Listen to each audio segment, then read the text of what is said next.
하나님의 말씀 누가복음 18장 9절과 10절 두 절 말씀을 제가 봉독하겠습니다. 누가복음 18장 9절과 10절 말씀입니다. 또 자기를 어렵다고 믿고 다른 사람을 멸시하는 자들에게 이 비유로 말씀하시되 두 사람이 기도하러 성전에 올라가니 하나는 바리새인이요 하나는 세리라. 아멘.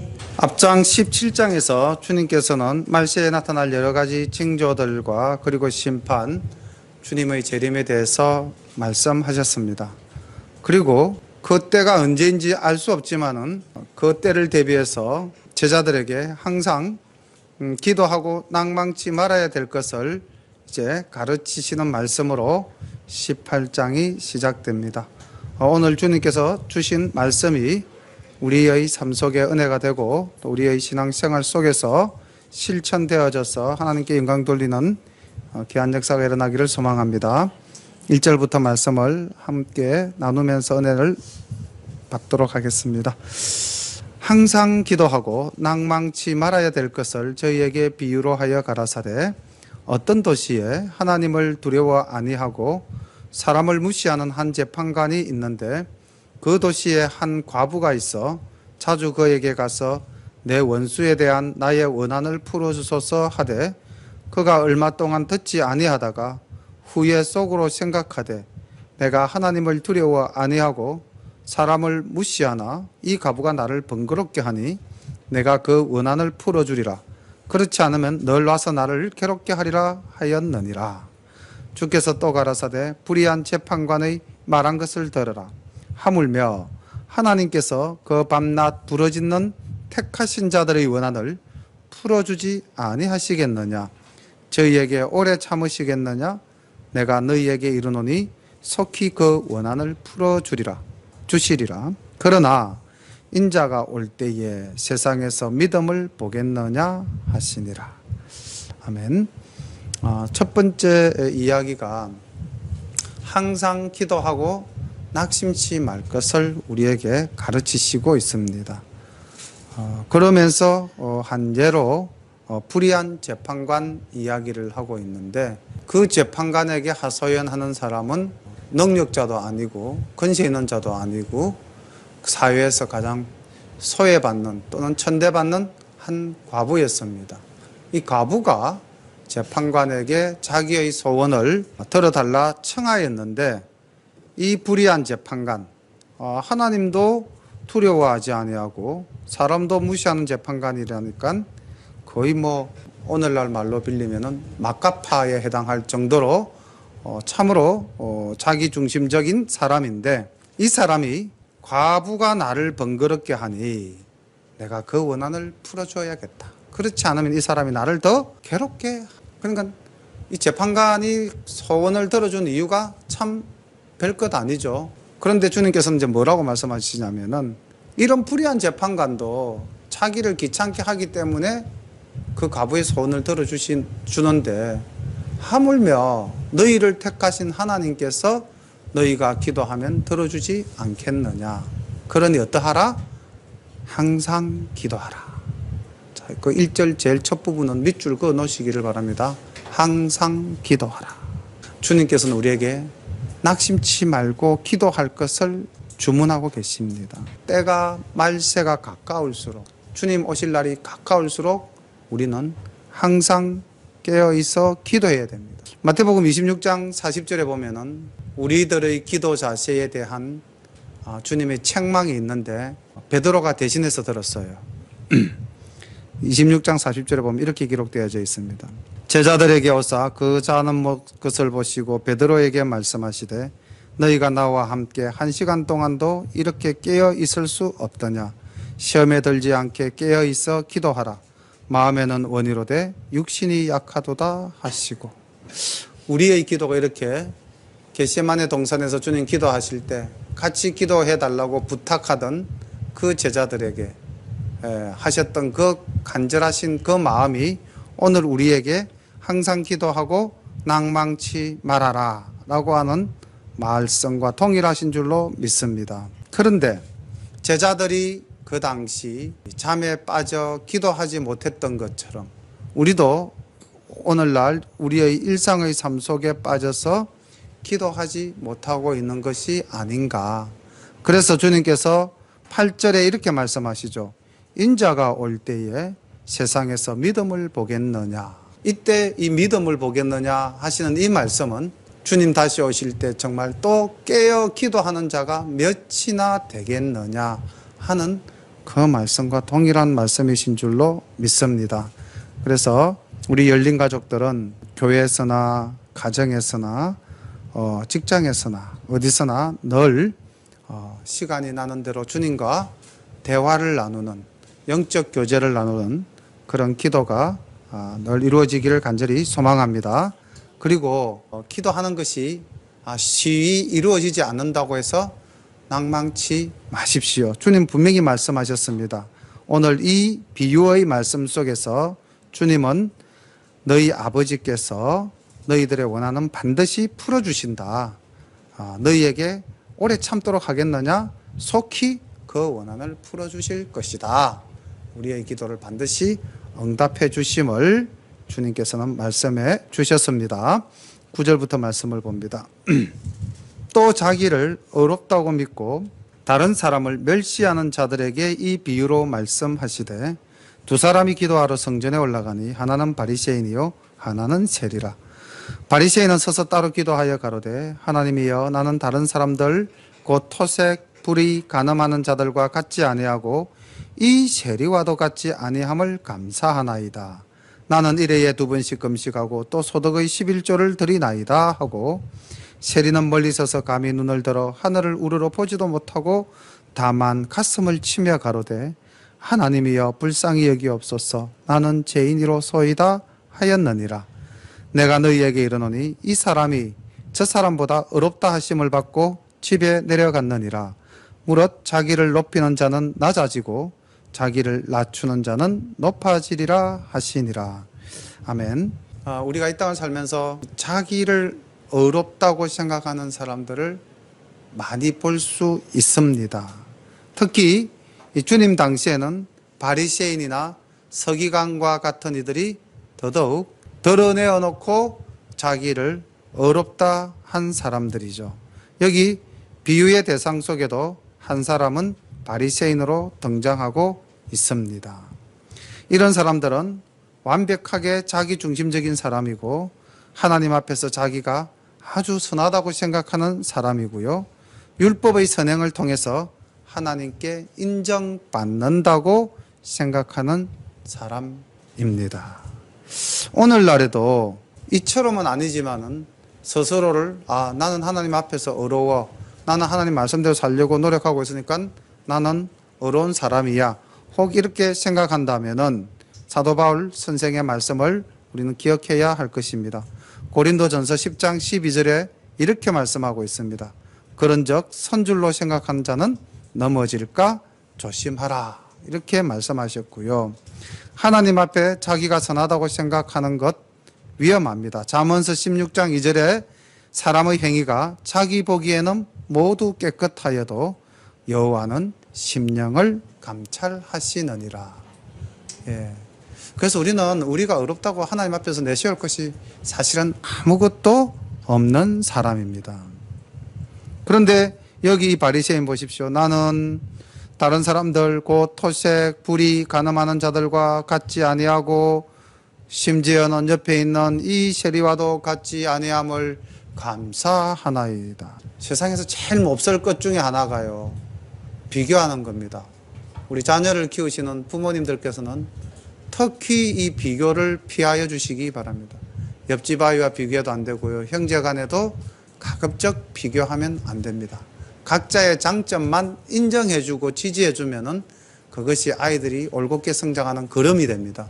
그런데 비교하면은요, 이거는 그냥 독약입니다. 아이를 죽이는 거예요. 여기 지금 이 바리새인 보십시오. 자기의 의를 드러내기 위해서 자기보다 못한 대상을 다 동원해서 내가 어렵다라고 비교하지 않습니까? 우리가 교회 안에서도 동일합니다. 성도들 간에 서로 생활할 때 각자의 장점과 각자의 단점이 다 있어요. 저도 단점이 참 많은 사람입니다. 감정을 그냥 그대로 드러내기도 하고요. 때로는 게으르기도 하고요. 때로는 무관심하기도 하고요. 예, 보이는 모습들이 많이 비춰질 겁니다. 모든 사람들의 모습들이 다 비춰져요. 그냥 그대로 바라만 봐주시면 얼마나 좋을까요? 그리고 좋은 점이 있으면 인정해주고 지지해주고, 사람이 약점을 잡아서 그 사람한테 충고를 하면은요, 그 사람이 감사하게 생각하기보다는 많이 언짢아합니다. 그리고 관계가 틀어집니다. 약점이 보이면은 그 약점을 위해서 우리 열린 가족들은 기도해 주시기를 바랍니다.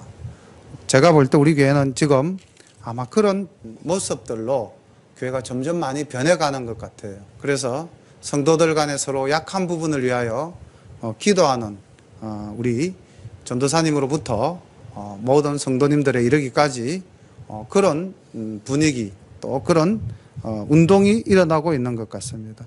이 교만한 바리새인, 결국 주님께 어떻게 판정받습니까? 이 사람이 즉 나는 죄인이로소이다 라고 겸손하게 자기의 죄를 고백하는 이 세리가 하나님 보시기에는 더 의로운 사람으로 인정받았다고 주님 말씀하시는 겁니다. 그러니까 내가 의롭다 한다고 하는 것은 내가 판단하고 내가 결정할 문제가 아니라는 겁니다. 우리의 의를 판단하시는 분은 하나님이십니다. 그래서 주님께서 분명히 그렇게 말씀하셨잖아요. 비판받지 않으려면 비판하지 말라. 판단하지 말고 예, 아니요 하라. 이렇게 주님 말씀하셨거든요. 있는 사실만 예, 아니요 할 따름이지 그것을 가지고 나의 주관을 집어넣는 것은 하나님 보시기에 옳지 않다는 것입니다. 그래서 우리가 9절부터 14절까지의 말씀을 본다면은 우리가 하나님 앞에 기도할 때는 어떻게 기도해야 하는가? 겸손하게 기도하라는 것입니다. 15절부터 말씀을 봅니다. 사람들이 예수의 만져주심을 바라고 자기 어린 아기를 데리고 오매 제자들이 보고 꾸짖거늘 예수께서 그 어린 아이들을 불러 가까이 하시고 이르시되 어린 아이들이 내게 오는 것을 용납하고 금하지 말라. 하나님의 나라가 이런 자의 것이니라. 내가 진실로 너희에게 이르노니 누구든지 하나님의 나라를 어린아이와 같이 받들지 않는 자는 결단코 들어가지 못하리라 하시니라. 아마 이 말씀 들을 때 제자들이 많이 뜨끔했을 것 같아요. 여기 지금 등장하는 인물이 제자들이 있고요, 사람들이 있고요, 어린아이가 있고요, 예수님이 계십니다. 그런데 저는 여기 등장하는 이 사람들, 그러니까 아이들의 부모겠죠, 그죠? 이 사람들이 여기서는 그냥 지나가는 말로 사람들 이렇게 기록되어져 있지만은 아이를 안고 주님께 나아올 정도였다면은 이들의 신앙이 굉장한 신앙이라고 저는 느껴집니다. 그리고 주님께서 아이를 만져준다라고 여기서는 누가복음에서는 기록하고 있는데 마태복음 19장 13절에는 사람들이 예수께서 안수하고 기도해 주심을 바라고 아이들을 데리고 나왔다 이렇게 말씀하는 걸 보니 여기서 만져주심은 안수하고 기도해 주심이라고 우리는 해석할 수 있습니다. 그렇다면 이 부모님들은 자녀가 주님 앞에 나아가서 기도를 받는 것은 엄청난 축복으로 하나님의 크신 은혜로 생각하고 있을 만큼 믿음이 신실한 분입니다. 그리고 주님의 권능을 인정하고 우리 주님께 아이들을 데리고 나왔죠. 근데 제자들은 한번 보십시오. 예수님을 따라다니고 지금 우리 18장에서 만나는 예수님은 이제 예루살렘에 올라가셔서 십자가를 지시기 위해서 그 마지막 여정으로 올라가시는 시간이니까 3년 이상 주님과 함께 하였던 제자들인데 이들은 여기 등장하는 이 아기의 부모들만큼도 신앙이 성숙되어져 있지 못한 자기 중심적 모습을 보이고 있다는 거죠. 제자들이 주님께 아이들을 안고 나오는 부모들을 꾸짖을 수가 있단 말씀입니까? 그래서 주님께서는 제자들을 꾸짖으셨어요. 그러지들 마라. 아이들이 내게 오는 것을 금하지 말라. 그리고 너희들이 저 아이와 같지 않고서는 결단코 하늘나라에 갈 수가 없다 라고 말씀하셨을 때는 제자들이 어떤 모습을 보고 아이와 비교했겠습니까? 아이들은 천진난만하잖아요. 순수하잖아요. 겸손하잖아요. 그리고 그 부모를 전적으로 의지하지 않습니까? 그리고 부모님의 사랑을 받아서 성장합니다. 근데 제자들에게서는 3년간 내가 너희들을 가르쳤음에도 성장한 모습이 보여지지도 않고, 아직도 좀 있으면 또 말씀 나누시겠지만은 주님을, 이 땅을 구원하러 오신 메시아가 아니라 이 땅에 군림하러 오신 메시아로 잘못 생각하고 있었다는 거죠. 그리고 그들은 건의의식에 어느 정도 사로잡혀 버렸겠죠. 내가 이제 주님과 함께 예루살렘 올라가면은 나는 주님의 좌편과 우편에 앉아서 이 땅을 지배하는 사람이 될 거야. 그런데 하찮은 너희들이 감히 우리 주님께 나와, 이런 교만한 생각들을 가지고 있지 않았을까요? 그래서 주님께서는 꾸짖으신 것입니다.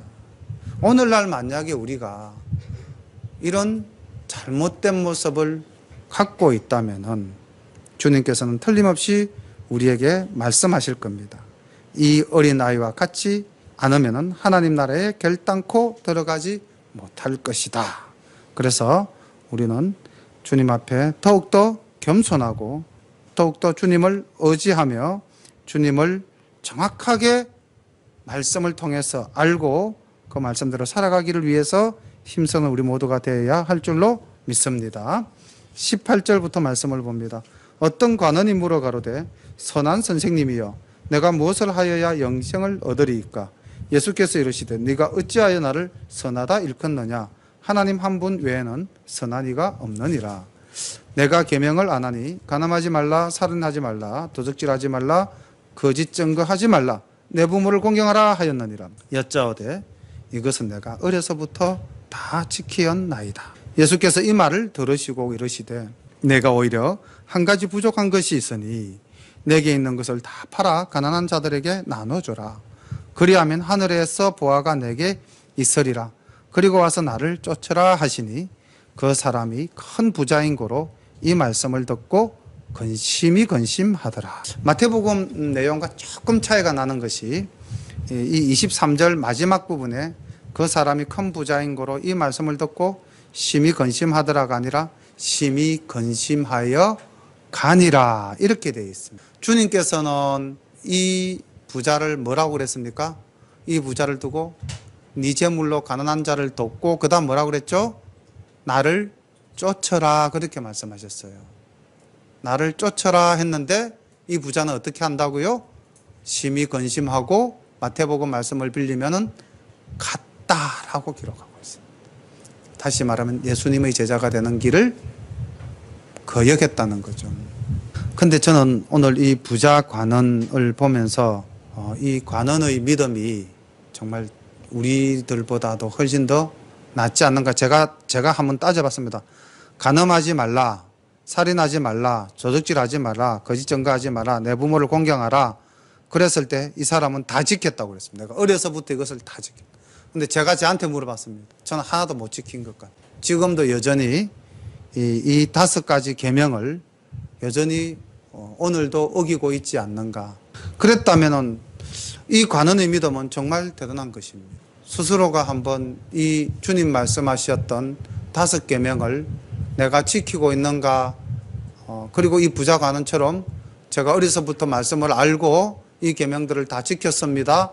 고백하듯이 우리 고백할 수 있겠습니까? 굉장히 어려운 일이잖아요. 그죠? 근데 관원은 다 지켰다고 그랬거든요.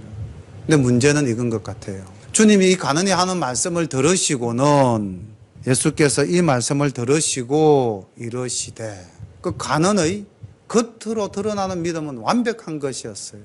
근데 주님께서는 그 중심을 보신 겁니다. 그가 겉으로는 말씀을 잘 지키는 신실한 믿음의 소유자였지만 그 속에는 신앙의 본질인 무엇이 없었다? 사랑이 없었다. 그래서 주님께서 정말로 그것을 체크하기 위해서 네가 가진 재물을 다 팔아서 가난한 이웃에게 나눠주어라 했을 때 부자가 선뜻 그렇게 하겠다는 말을 못하죠. 다시 말하면은 물질이 사랑을, 물질이 신앙을 지배하는 자였던 것입니다. 어떻게 본다면 오늘날 우리에게도 이런 모습은 있어요. 우리가 다 주님 앞에 내려놓겠습니다. 말씀대로 살겠습니다. 하지만은 끝까지 내려놓지 못하는 그 한 가지 혹시 지고 가는 것 없으십니까? 저도 아직은 있는 것 같아요. 부자 가난은 지금 이 물질을 내려놓지 못하고 있다. 바울 사도가 믿음의 아들이었던 디모데에게 이런 말씀을 남기셨어요. 디모데전서 6장 9절부터 10절 말씀을 보면은 네가 목회를 할 때 또 네가 앞으로 살아갈 때 이 말씀을 잘 기억해라. 그리고 또 네 목회할 때 성도들에게 이렇게 가르쳐라 하고 주신 말씀인데요. 이게 오늘날 우리들의 삶 속에도 그대로 적용이 되는 겁니다. 부하려 하는 자들은 시험과 올무와 여러 가지 어리석고 해로운 정욕에 떨어지나니 곧 사람으로 침륜과 멸망에 빠지게 하는 것이라. 돈을 사랑함이 일만악의 뿌리가 되나니 이것을 사모하는 자들이 미혹을 받아 믿음에서 떠나 많은 근심으로써 자기를 찔렀도다.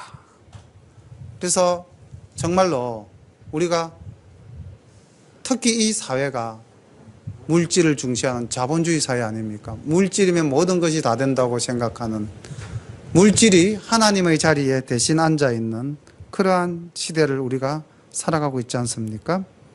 부자 간언의 이 근심, 이 근심이 곧 우리의 근심이 되고 우리의 욕망이 되고 있지는 않은가 돌아보시고 정말 포기하지 못하는 그 한 가지를 이제 말씀으로써 포기할 수 있는 우리가 된다면은 정말 주님께서 말씀하신 말씀 그대로 그리하면 하늘에서 보아가 내게 있으리라.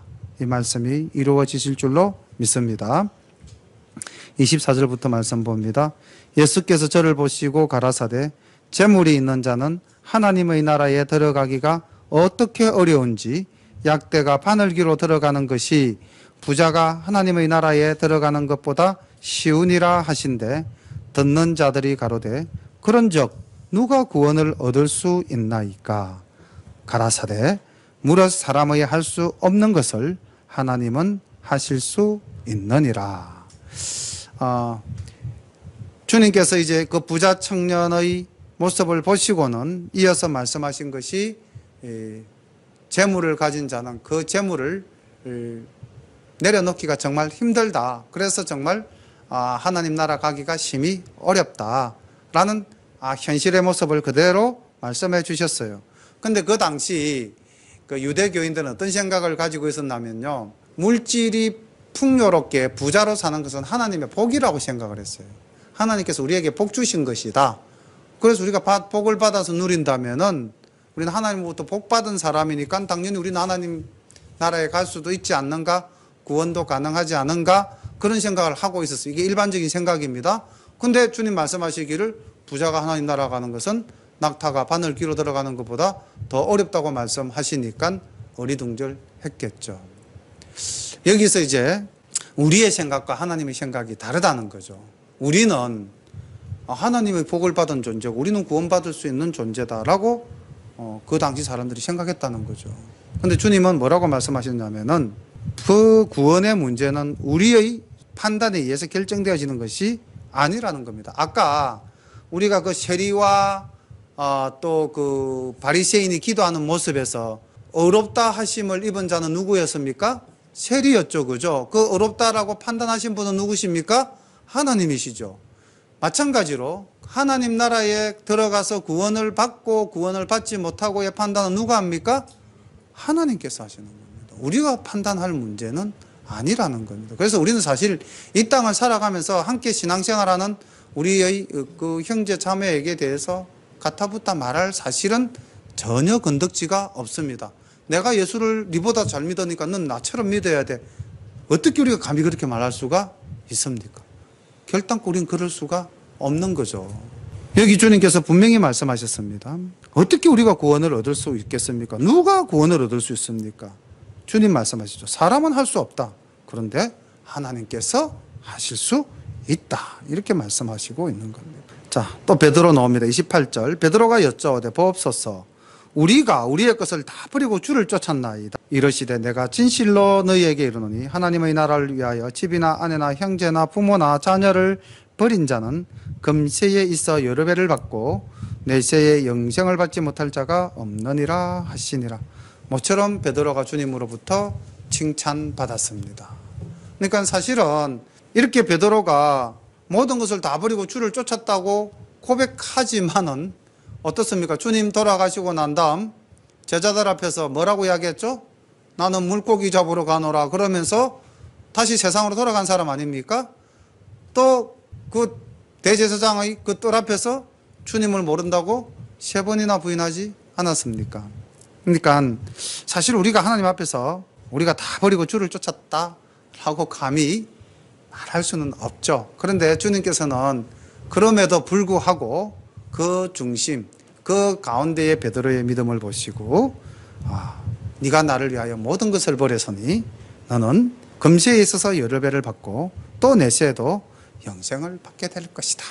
주님께서 격려해 주시는 모습을 볼 수가 있습니다. 오늘 이 밤에 우리 사랑하는 열린 가족들에게도 주님의 이런 칭찬과 격려가 함께 하실 줄로 믿습니다. 우리들은 많이 부족하지만은 그러나 우리의 중심이 주님을 향하여 바르게 가고 있다면은 주님께서는 반드시 칭찬해 주실 줄로 믿습니다. 31절부터 말씀을 봅니다.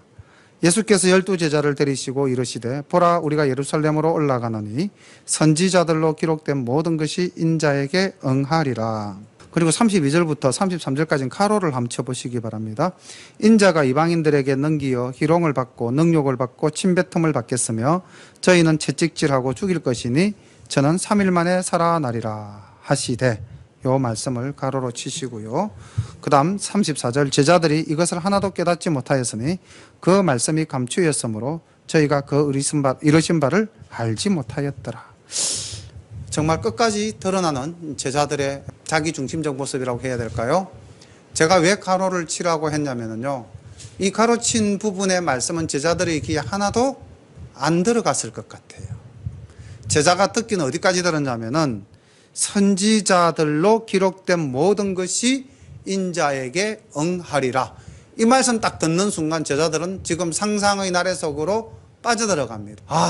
이 땅에 드디어 메시아가 온다 했었는데 그 메시아가 우리 주님이시고 이제 우리 주님이 어디로 올라가신다? 예루살렘으로 올라가신다. 그럼 주님께서는 예루살렘에 올라가시면은 가로 속에 있는 말이 아니라, 지금 주님은 그렇게 말씀하셨지만은 제자들의 머릿속에는 왕관도 보이고 왕궁도 보이고 비단옷도 보이고 재물도 보이고 다 보였겠죠. 그 단적인 예가 마태복음 20장 20절, 누가복음에서는 이 기록이 빠져 있는데 마태복음 20장 20절에 보면은 이때에 야고보와 요한의 어머니가 등장합니다. 바로 주님께서 이 말씀 하실 때에 야고보와 요한의 어머니가 그 옆에 있다가 이제 내가 예루살렘으로 올라가노라, 선지자들의 말이 다 응하였노라 하니까 잽싸게 뭐라고 그러냐면 이렇게 말씀합니다. 그때에 세베대의 아들의 어머니가 그 아들들을 데리고, 야고보와 요한입니다, 예수께 와서 절하며 무엇을 구하니? 예수께서 이르시되 무엇을 원하느냐? 이르되 나의 이 두 아들을 주의 나라에서 하나는 주의 우편에 하나는 주의 좌편에 앉게 명하소서. 이렇게 이제 세베대의 그 아내, 즉 야고보와 요한의 어머니가 이제 이야기를 하니까 옆에서 제자들이 또 어떻게 됐습니까? 발끈 들고 일어났죠.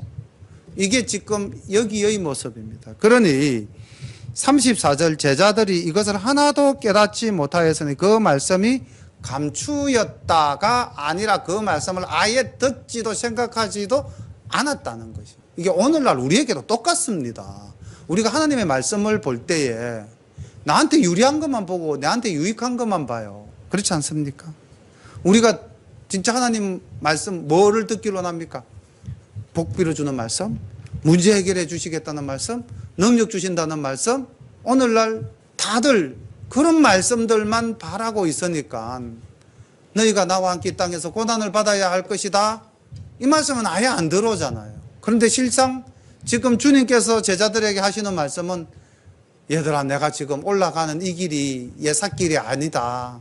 너희들 정말 깨어서 기도해야 돼. 나를 위해서 기도해 줘야 돼. 주님은 이렇게 지금 안타까운 마음으로 부탁하는 마음으로 말씀하셨는데, 그 다음 등장하는 한소경하고 한번 우리 또 비교해 봅시다. 비교하면 안 좋다 했는데 같이 생각해 봅시다.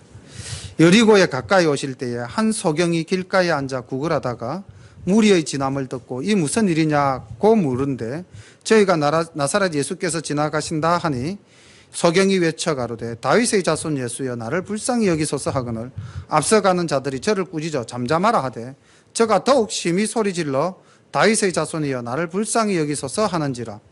예수께서 머물러 서서 명하여 데려오라 하셨더니 저가 가까이 오매 물어 가로사대 내게 무엇을 하여 주기를 원하느냐 가로되 주여 보기를 원하나이다. 예수께서 저에게 이르시되 보아라 내 믿음이 너를 구원하였느니라 하시매 곧 보게 되어 하나님께 영광을 돌리며 예수를 쫓으니 백성이 다 이를 보고 하나님을 찬양하니라. 아멘. 자, 우리 이 소경 닮은 사람 오늘 본문 속에서 혹시 만났습니까? 예? 세리가 소경을 닮았다. 과부. 뭐 다 정답으로 인정해 드리겠습니다. 제가 정답으로 잡아 놓은 것은 아이를 안고 주님께 나아간 부모들입니다. 사람들입니다. 예수님께 나아가면은 주님께서 내 문제를 해결해 주실 것이다라는 믿음을 가진 자들이었어요. 주님께서 첫 번째 그 기도에 힘쓰라고 말씀하신 그 마지막 결론이 뭐였습니까? 인자가 올 때의 세상에서 믿음을 보겠느냐. 즉 믿음을 가지고 기도하는 자들을, 나를 온전히 믿는 자들을 내가 얼마나 만날 수 있을까? 주님 그렇게 말씀하셨잖아요. 근데 오늘 이 본문 속에서 아까 세리는 겸손하게 자기가 죄인임을 고백하는 사람이었고요. 뭐 과부는 자기의 원한을 풀기 위해서 재판관에게 나아가서 청혼한 사람이고, 끊임없이 강구하는 모습을 보여준 것이고요. 뭐 그렇지 않습니까? 근데 여기 이 아이들을 만져주기를 바라고 나가는 사람들과 그 제자들의 모습이나 여기 지금 소경이 주님 앞에 크게 외쳐 부를 때에 또 등장하는 앞서가는 무리들, 이게 앞서가는 무리들이 누구겠습니까? 여기 또 그 소경을 꾸짖는 사람이 누구겠습니까?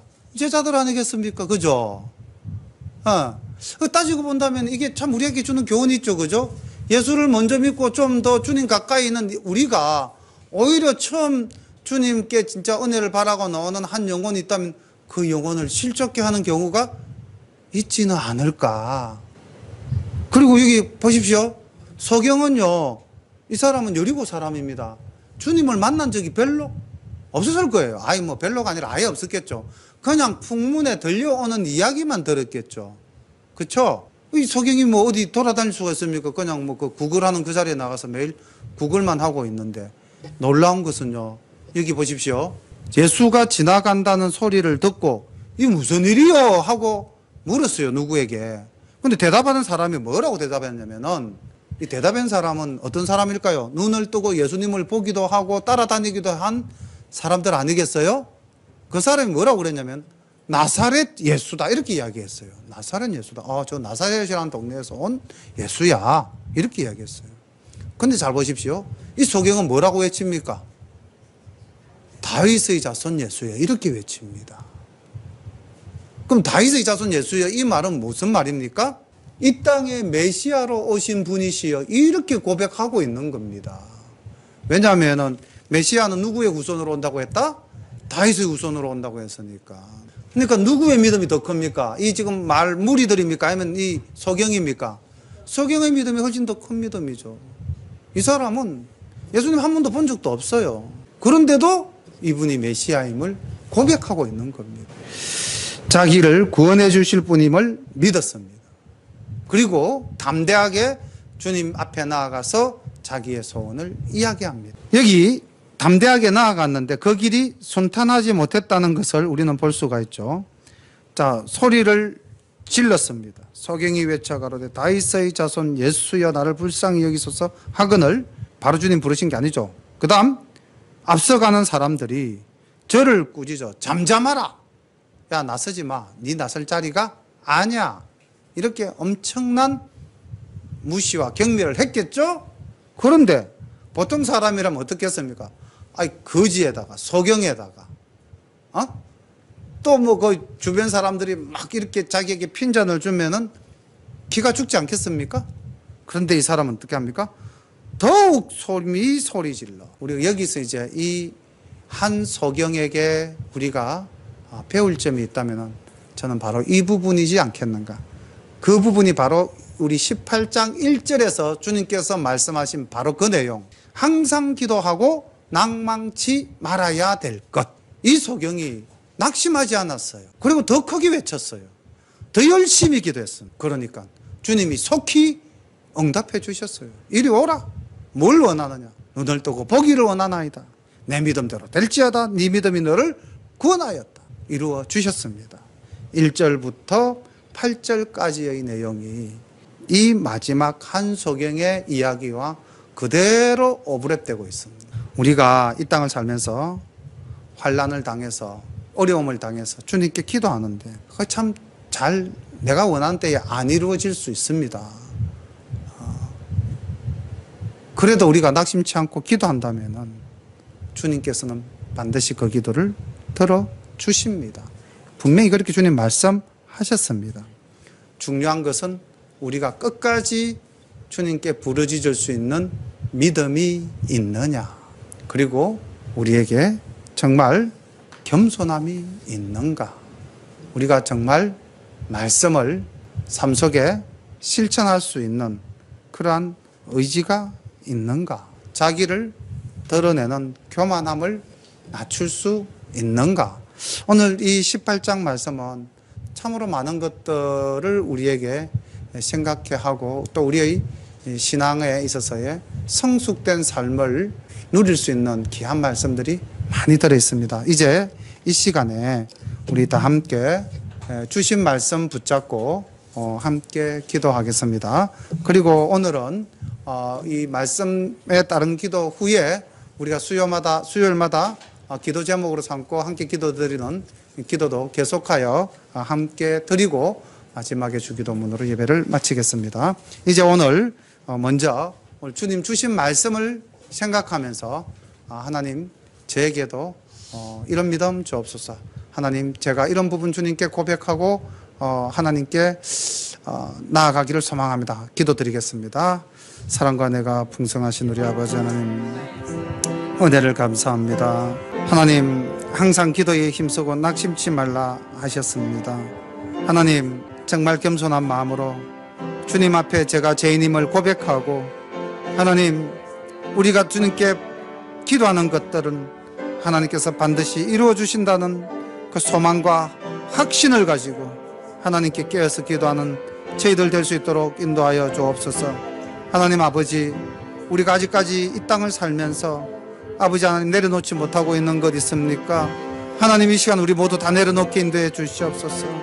겸손히 나를 버리고 나의 자아를 버리고 나의 욕심을 버리고 아버지 하나님 나의 나됨을 버리고 오직 하나님의 신실한 일꾼으로, 주님의 청지기로, 주님의 제자로 아버지 거듭나는 저희들 될 수 있도록 인도해 주시옵소서.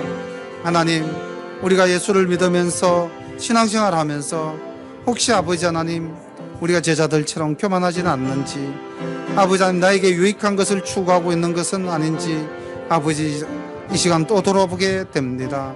하나님 아버지, 우리에게 쓸데없는 권위를 버리게 하여 주시옵시고 쓸데없는 교만을 버리게 하여 주시옵시고 아버지 하나님 먼저 되었다고 나서는 아버지 하나님 그런 오만을 우리 버리게 인도해 주옵소서. 오직 겸손하게 하여 주시옵시고 아버지 하나님 형제의 나약한 부분을 위해서 기도로 아버지 하나님 도우는 저희들이 될 수 있도록 인도해 주시기를 간절히 바라옵고 원하옵나이다. 우리의 입술을 주장하여 주시고 우리의 심령을 주장하여 주시옵소서. 하나님 아버지, 소경처럼 비록 눈으로는 보지 못하지만은 하나님 귀로 마음으로 주님을 인정하고 주님께 간구하는 저희들 되게 인도하여 주시옵소서. 예수님 이름으로 감사하며 기도합니다. 아멘.